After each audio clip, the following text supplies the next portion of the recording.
A forma negativa no japonês ela é utilizada também para fazer convites, né? No sentido de não gostaria de fazer tal coisa, não quer fazer tal coisa comigo. Por exemplo, aqui temos Ishoni ikanai, não quer ir junto. Inclusive, ele está aqui, né? Não quer ir junto, ele está entre aspas, né? Porque é uma linguagem falada, né? Em português, a gente tem diferença de formalidade também, né? Parece no japonês essa diferença é bem clara, mas no português, para um amigo, você chega e fala, não quer ir comigo? Agora, para uma pessoa que você tem que ter um pouco mais de formalidade, você fala, não gostaria de me acompanhar? Então, existem essas diferenças também no português, né? Então, ó, não quer ir junto? Está indicando que está bem informal essa frase. Temos aqui ishoni, que significa junto, né? E aí temos o verbo iku, que significa ir. Esse verbo na forma negativa é ikanai.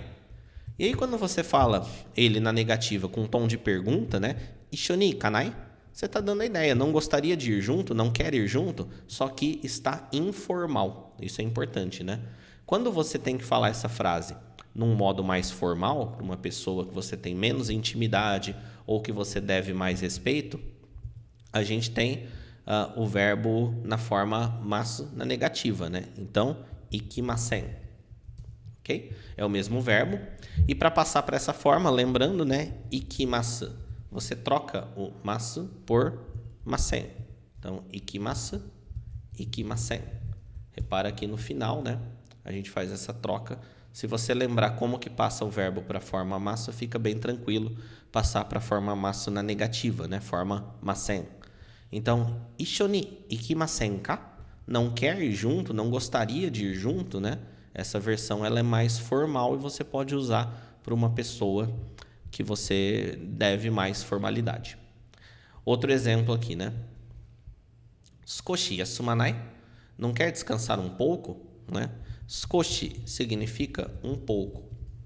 E o verbo yasumu significa descansar, ok? Yasumu, yasumanai, né? Todo verbo terminado em mu, nós trocamos ele por ma e adicionamos o nai. Então, yasumanai, yasumu, yasumanai. E aí você coloca isso em tom de pergunta, né? E ele fica um convite. Skoshi yasumanai? Não gostaria de descansar? Não quer descansar um pouco? Importante, não faça isso. Ó. Yasumanai ka, né? Colocar esse ka no final. Ele pode acabar soando muito informal, né?